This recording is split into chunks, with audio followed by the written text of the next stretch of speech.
Charles Miller, and retired police captain in the County Police Department. And I was on duty that morning, February 22nd, 1974. I remember it very closely because we had a gas shortage then, and all the airport police officers were out at the gas pump trying to keep the control of all the air people that were coming in the airport to buy gas. I went into the pier, and when I got to the pier, I saw Troyer heading down to Pier C. I forget the gate number, but it was a Delta flight. And we heard a gunshot. Troyer went down immediately, and I went down with him, and we saw Ramsburg on the ground, and Ramsburg had been shot for a pulse. He didn't have any. Butch took his gun so nobody else could get it, and I took the radio so I would have communications with the rest of the police officers.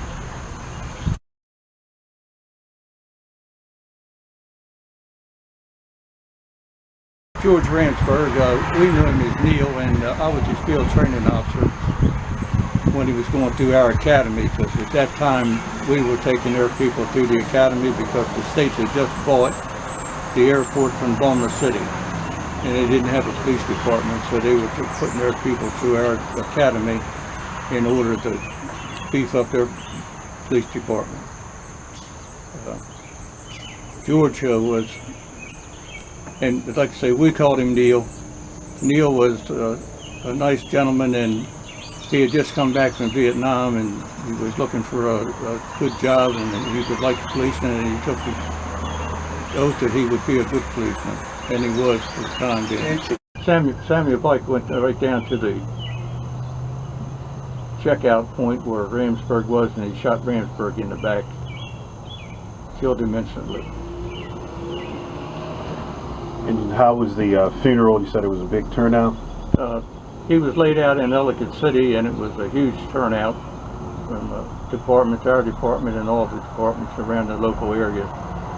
And he was laid to rest in the Crestview Cemetery. I really did. I really learned it.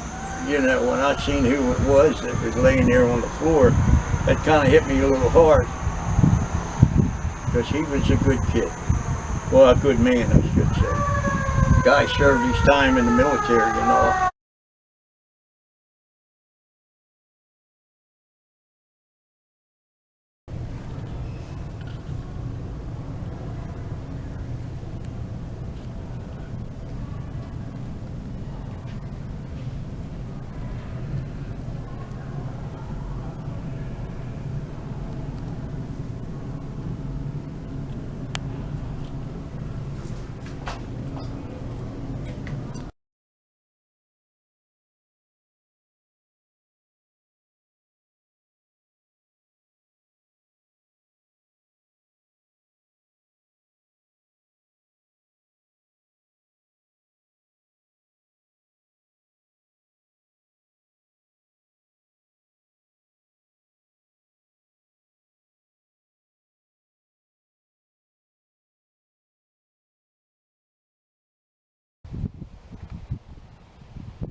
They had gas. Yeah.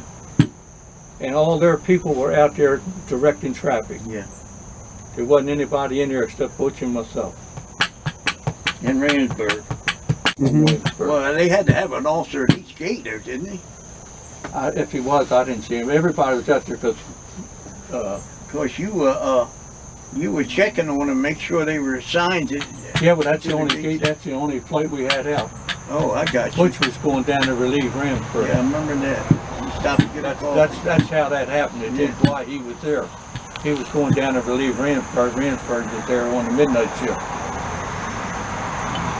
Give us permission to enter the plane. And of course I couldn't, I guess with all the noise you couldn't hear me.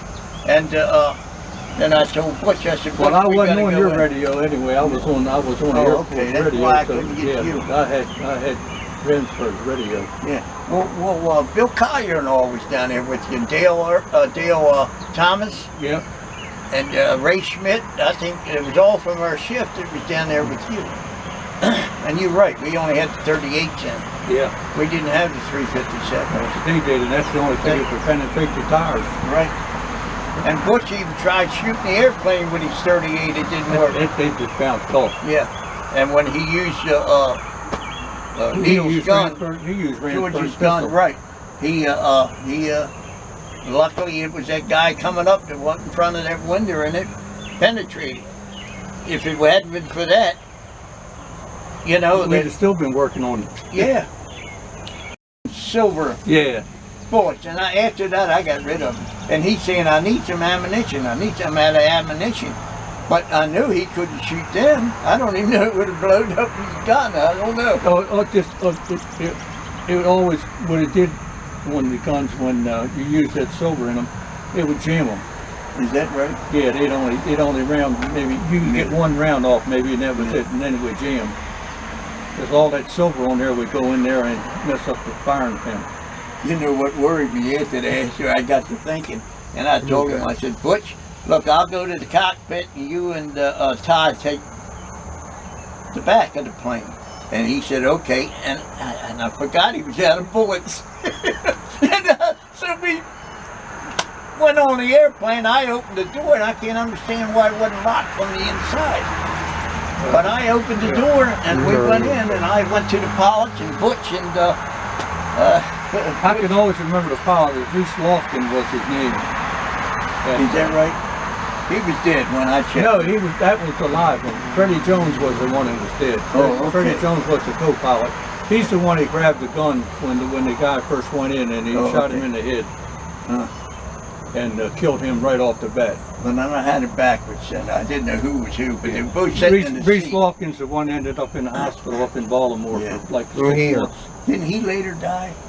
No, he went back to flying again. Oh, that's good. But he died a natural death years later. It's cold. But everybody knew what to do and when to do it. And that's the reason why it came down in such a short time. If it had been any longer and if Troyer hadn't have shot him, we'd have probably had a lot more catastrophe than what we did have. Yeah, I think you're right. Yeah, if he'd have got to his bomb, he'd have set it off. He He was going to take everybody with him. take everybody, and people in the terminal too. Oh yeah, would have.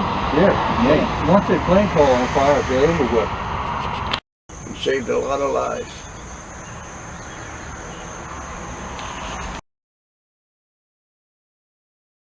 And when he was being held hostage there for another pilot to come down, and also he wanted a tug to move his plane back out onto the runway. And this was not going to happen. He'd already killed Ransford and it wasn't going to leave. During the operation, we had to shoot the tires out on the plane, and that was done to make sure that the plane didn't leave.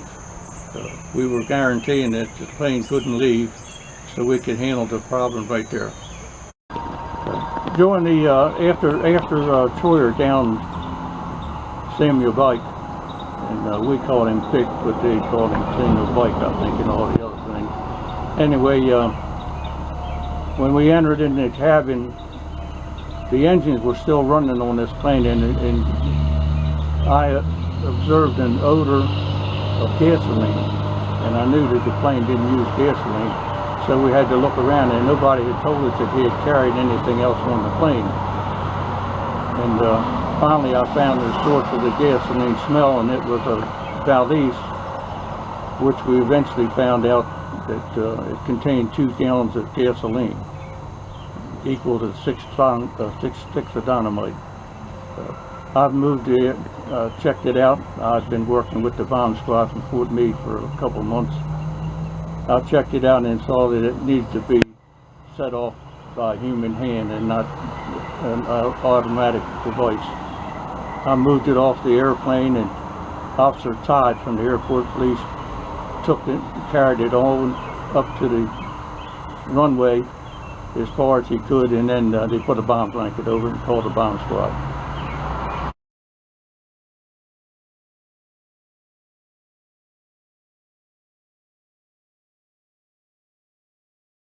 He fired several rounds at he thought he could see through the windows and hit anybody that was out there, but his rounds never went through the windows either. He had a 22 Ruger, if I remember correctly, what it was. And it was a 9-shot job. His last words were shalom. Shalom. If you know what that is in Hebrew, Mm-hmm. it's shalom. That's his last words were. We whispered in my ear. Wow. So when he shot himself, it wasn't a clean shot? Normally if you shoot himself, Definitely not. I didn't, you know, you said a 22. he didn't blow his face apart, you know. But he did shoot himself. But Bush shot him too. Oh yeah. Well, he knocked him down. Yeah. He knocked him down. The after the incident, they checked the parking lot and found his vehicle had Pennsylvania tags on it. And when they got close to it, they heard a clicking noise or ticking noise, and they figured it was another bomb inside the car. They called for the county to come out there with the crowbar, and they opened the trunk up and they found out it was a tape recorder. This was one of the tapes that he had made while he was traveling down from Pennsylvania. And just before they opened the trunk up, everybody thought it was a bomb in the trunk again. And which you come to find out it was a tape recorder. And it had his whole tape on there of what he did when he stopped and bought his gasoline to make his bombs, because there was a gas shortage and he had to find a gas station that had gas. He almost ran out of gas on the way down. He wished he would live so he would find out what the people said about it. That's on one of these tapes. The tape was in the trunk of his car.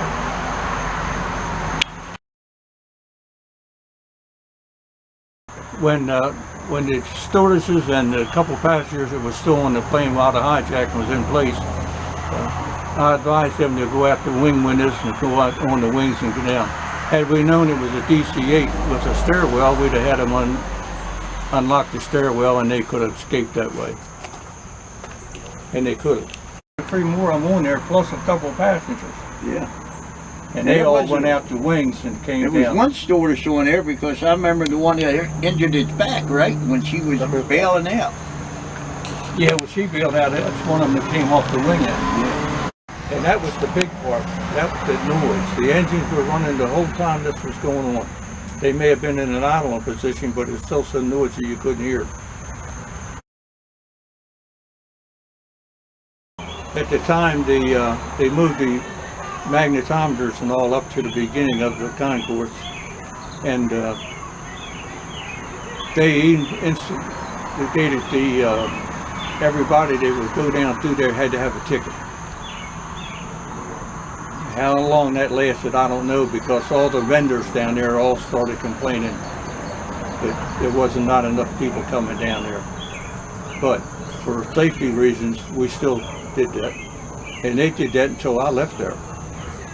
And we stayed about another year, I guess, before we left. When the state took it over, I think that's when they phased this out.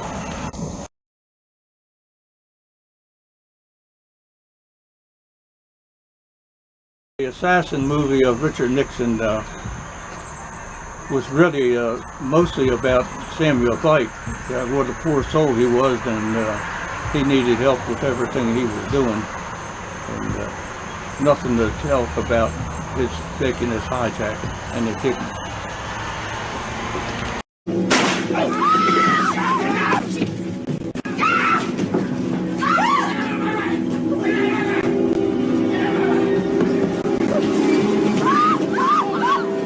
Nobody move! I'll kill you! I got a bomb, I'll shoot you! Yo, come here! Just close that door! Close it! Sir, just calm down. Just What? calm down, okay? We're gonna be able to take care of anything you need. No!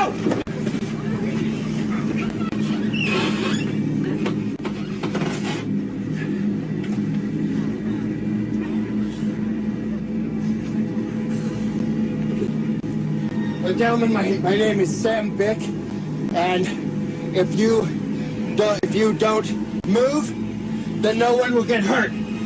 If you don't move, then no one will get hurt. You understand? Okay. I want you to fly this plane. I want you to fly it low. I want you to fly it very low. I hear you, Sam. So, here's what I need to do. I need to call the tower, okay? I'm going to call the tower. What I'm going to reach over here. I'm going to get my headset. I'm going to put it on, and I'm going to call the tower because I need them to come and take the tugs out from front of the okay, Sam? You listening to me, right?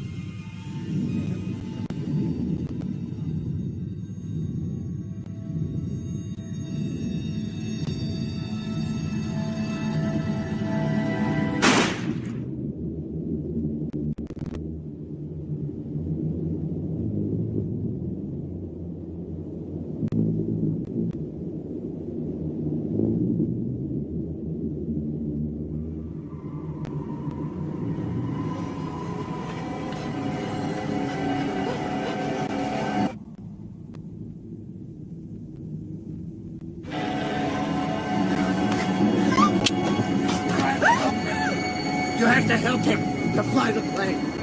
Okay? So, she's gonna help you to fly the plane. You have to move him. Sam, I can fly the plane myself. Okay, just let it.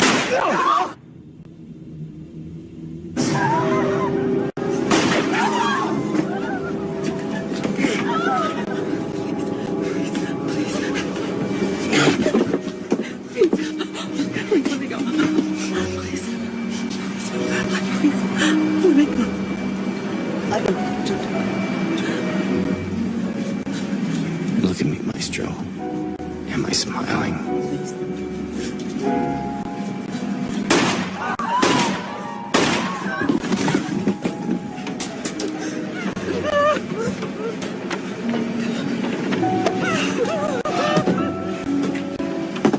Tell him why I did this, Maestro.